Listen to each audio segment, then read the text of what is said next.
เป็นเด็กน้อยเด็กเล็กน่ะคือบ่ฮู้จักเอิ้นผู้ใหญ่กินข้าวแน่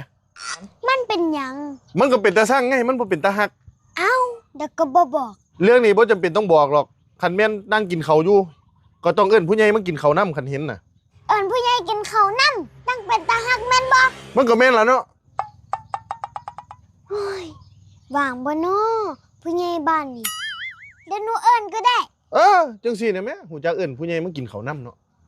โทรหาผู้ใหญ่ก่อน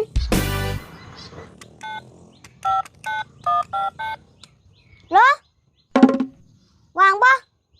มาเด้อกินข้าวก็เอิ้นผู้ใหญ่นั่นน่ะมากินข้าวอันมาเด้อกินข้าวโอ้เอิ้นเที่ยที่สองมาแท้ผู้ใหญ่บ้านกูมาแท้บ่เลียดอกบัดนี้ เดี๋ยวผู้ใหญ่ก็มาพี่ เป็นตาหักย่างบัดนี้เป็นตาฮักคักอะไรเอิ้นมาเห็นหยังผู้ใหญ่แฮงบ่ถือกันวะเอ็งเป็นตาช่างตืม